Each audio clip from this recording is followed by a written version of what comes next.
All right, chapter 215, The Voices in the Ruins. It would be impossible to conceive the existence of a more wretched woman than Adeline Ravensworth.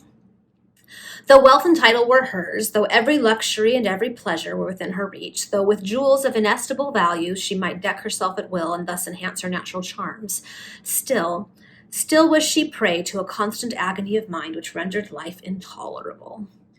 For it is not all the wealth of India, nor all the luxuries and pleasures of far-off palaces, nor all the diamonds that ever sparkled over the brow of beauty. It is not these that can impart tranquillity to the soul, nor give peace to the conscience.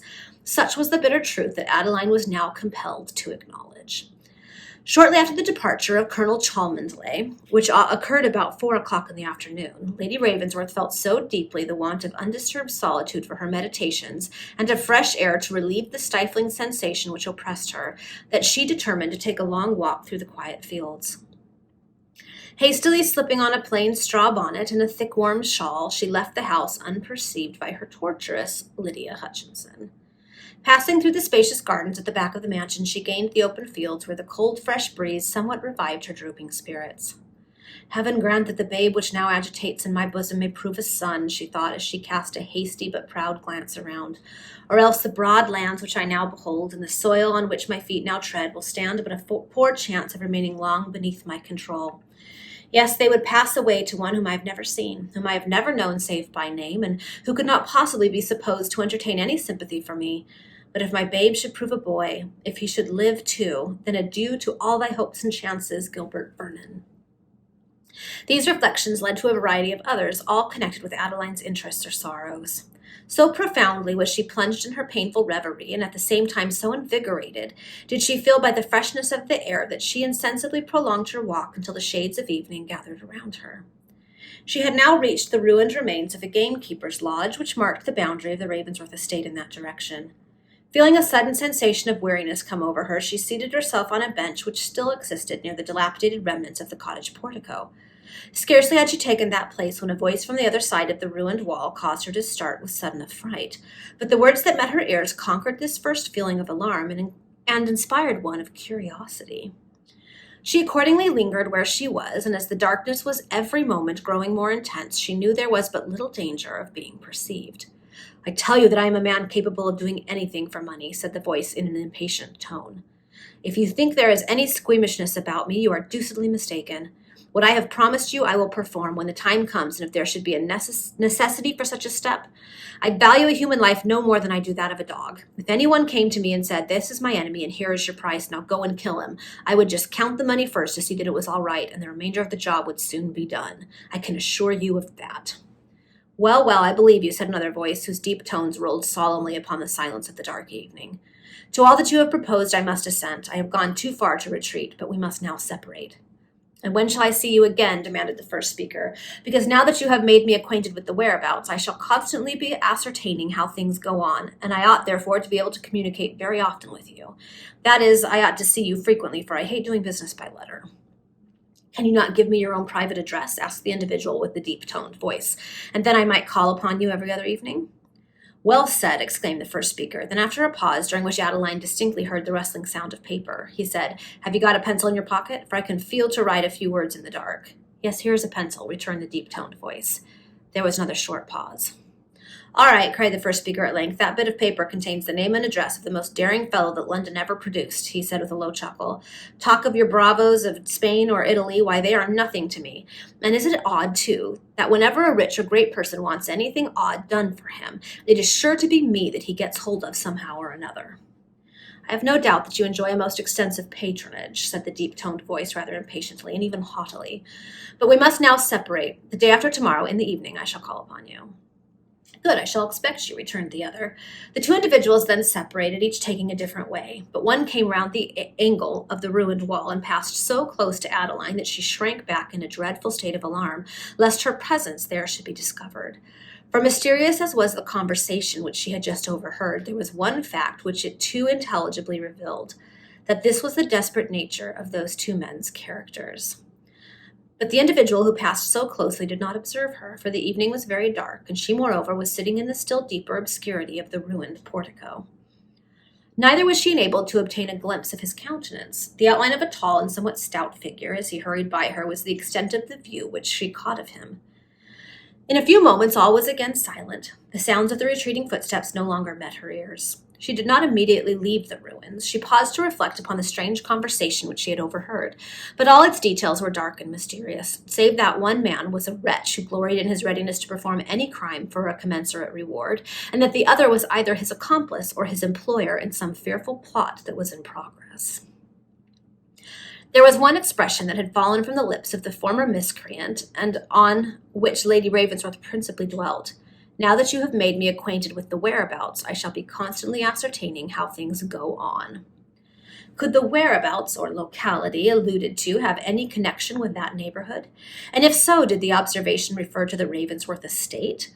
Or were the two men merely discussing in those ruins matters which regarded some other and totally distinct spot? The latter supposition must be the right one, said Adeline to herself after a long meditation upon the subject. The only person in the world who could have any interest in learning how things were going on in this neighborhood was Gilbert Vernon, and he is in Turkey. Moreover, even were he in England, he would have no need to spy about in the dark. He is on friendly terms with his brother and might present himself boldly at the Hall. No, he's actually trying to kill your husband. Just saying. Thus reasoning against the vague and temporary fears which had arisen in her mind, Adeline rose from the bench and was about to retrace her steps homeward when the moon suddenly appeared from behind a cloud, and its rays fell upon a small white object that lay at the lady's feet. She mechanically picked it up. It was a piece of paper on which she could perceive by the moonlight that a few words were written, but she could not decipher them. Nevertheless, the mode in which the short lines were arranged struck her with the idea that this paper contained an address, and a natural association of facts immediately encouraged the belief that she held in her hand the one which the self-vaunted bravo had given ere now to his companion, which the latter might probably have dropped by accident. Hastily concealing it in her bosom, Adeline retraced her steps to Ravensworth Hall. On her arrival, she hurried to her boudoir, lighted the wax tapers, and examined the paper ere she even laid aside her bonnet and shawl. Yes, it contained an address, and the words were scrawled as they would be if written in the dark. There could, then, be no doubt that this was the address which one of the men had given to his companion in the ruins of the gamekeeper's lodge. It is useful to know that such a villain as this cannot be hired for money, muttered Adeline to herself as she concealed the paper in one of her jewel cases. What did he say? That if anyone went to him and whispered, "This is my enemy, and here is your price, now go and kill him," he would take the bribe and do the deed? And did he not boast that he was employed by the rich and the powerful? In what manner could such persons require his aid? Assuredly in no good cause. Ah, Lydia, Lydia, continued Adeline, her brows contracting and a dark cloud passing over her countenance as she spoke. Be not too confident. You are in my power now. Oh, dear. But scarcely was the fearful thought thus implied when Adeline seemed to recoil from it with horror, for, covering her face with her hands, she almost shrieked out, "No, I could not do it." "What could you not do, dearest?" said a low voice close by her ear, and almost at the same instant she was clasped in the arms of Colonel Cholmondeley. Release me!" exclaimed Adeline, struggling to free herself from his embrace. "Not till I have imprinted another kiss upon those sweet lips," returned the colonel. "Not till I have made my peace with you, dearest Adeline, in respect to the past, else wherefore would I have come thither?" And as he uttered these words, he glued his lips to hers, although she still continued to resist his insolence to the utmost of her power. "Oh," she muttered in a faint tone, "am I to submit to this new indignity?" Cholmondeley supported her to the sofa, then throwing himself at her feet, he took her hands in his and said in a fervent tone, "Adeline, dearest Adeline, wherefore do you receive me thus coldly? Is it possible that you can have altogether forgotten those feelings which animated our hearts with a reciprocal affection some years ago? But perhaps my conduct, my ungrateful, my ungenerous conduct has completely effaced all those emotions and excited hatred and disgust instead. Oh, I acknowledge that my conduct was ungrateful, was ungenerous. I abandoned you at a moment when you most required my counsel, my assistance. But was my fault so grave that it is beyond the possibility of pardon? When I found myself this morning brought by an imperious necessity, or rather by a strange chance, to this mansion, I thought within my breast, I shall now see Adeline once again, but we must be strangers unto each other. Cold ceremony must separate hearts that once beat in the reciprocities of love.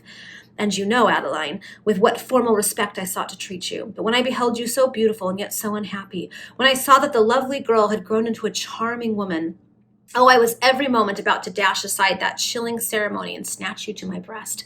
And now, Adeline, will you forgive me? Will you say that you cannot quite detest me, even if you cannot call me your lover, your friend?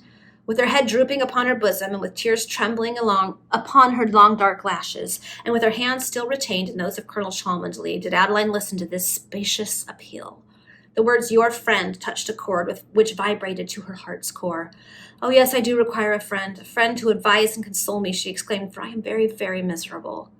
Cholmondeley was a man of the world, enough to perceive that his appeal was successful, that his victory was complete, and seating himself by Adeline's side, he drew her towards him, saying, "I will be your friend, dearest. I will advise you. I will console you.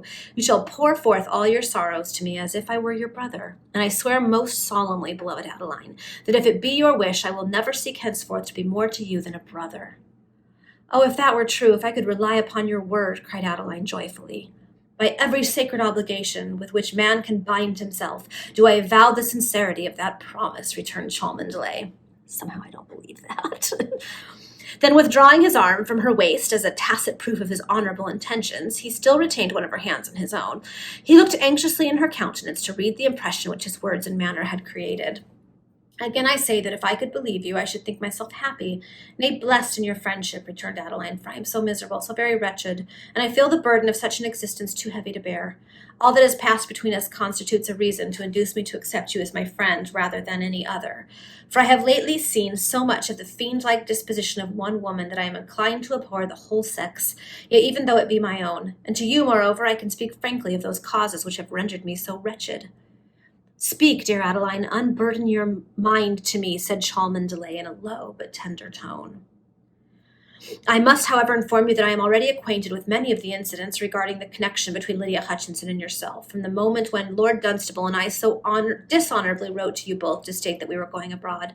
Yes, Adeline, I have learnt how you were extricated from the embarrassments of that situation in which I shamefully left you, how, in a word, the offspring of our love was born dead, and how your reputation was saved through the means of Lydia."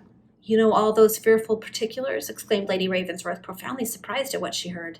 "Yes, dearest, for Lydia, some time after she left the school, became the mistress of my friend Lord Dunstable, and she told him all. He related those incidents to me. It was natural that he should do, seeing that we were mutually acquainted with each other's loves. And oh, my dearest Adeline," continued the colonel, "I can well understand how completely that odious woman is enabled to tyrannize over you." "And you can also comprehend how much I stand in need of a friend," said Lady Ravensworth, "for it is hard to be compelled to nurse one's griefs, to conceal one's sorrows, without being able to unburden to a single living soul a heart surcharged with woe." "I will be that friend, Adeline," replied Cholmondeley. "But oh, what dangers do I incur by seeing you, by receiving you here!" exclaimed Adeline, "and this thought reminds me that I am even yet ignorant of the means by which you gained access to my chamber." "Nay, Adeline," said Cholmondeley in a tender tone, "do not attempt to disavow the encouragement which you kindly gave me, and to which you now force me to allude." "Encouragement?" repeated Lady Ravensworth with a tone and manner expressive of unfeigned surprise. "Yes, dearest, that key which I found in the post-chaise, and the few words written upon the paper which enveloped it." "There is some fearful mistake in all this," cried Adeline, seriously alarmed, "but explain yourself quickly, I conjure you." Cholmondeley was now astonished in this turn, and hastily taking a paper from his pocket, he handed it to Lady Ravensworth, saying the key was enclosed in this. Adeline cast her eyes upon the paper and read these words: "The key contained herein belongs to a door on the southern side of Ravensworth Hall, and that door communicates with a private staircase leading to the passage from which my own apartments open. I wish to converse with you in secret, if only for a moment, and though I have taken this imprudent, this unpardonable step, you will surely spare my feelings should you avail yourself of the possession of the key, by forbearing in my presence from any allusion to the means by which it fell into your hands." "Ugh! Merciful heaven," said Adeline, when she had hurriedly glanced over the paper. "I am ruined, I am undone. It must be that fiend Lydia who has thus paved the way for my utter destruction." There was wildness of despair in the manner of Lady Ravensworth as she uttered these words, and Cholmondeley could not for another moment imagine that her distress was feigned. "What do you mean, Adeline?" he said. "Did you not send me the key? Did you not pen those lines? Surely the handwriting is yours." "As God is my judge, Cholmondeley," she answered emphatically, "I never sent you the key. I never penned those lines. No, it is Lydia who has done it. She knows my writing well. She has imitated it but too faithfully. Go, fly, depart. Ruin awaits me, perhaps both." The colonel dared not delay another moment. The almost desperate wildness of Adeline's manner convinced him that she spoke the truth, that she had not invited him thither. At least let me hope to see you again soon or to hear from you, he said, imprinting a hasty kiss upon her forehead. Yes, yes, anything you will, so that you now leave me, she cried in a tone of agonizing alarm. Charmondly rushed to the door. Adeline followed him to the passage, bearing a candle in her hand. The reader may conceive the relief which she experienced when, upon casting a rapid glance up and down, she found that her torturess was not there either to expose her completely or to triumph over her alarms. Farewell, whispered Cholmondeley, and he disappeared down the staircase. Adeline remained at the top until she heard the private door at the bottom carefully open and as gently close. Then she breathed more freely and re-entered her own chamber. What could Lydia mean by this perfidious plot, she murmured to herself, as she sank upon the sofa, exhausted both mentally and bodily. She was not there to enjoy my confusion. She did not come with the servants to behold what might have been considered the evidence of infidelity toward my husband. What then could she mean? Scarcely had these words passed Adeline's lips when the door opened and her torturess entered the room. Okay, maybe we're going to find out why she did it. Oh, all right. See you for the next chapter.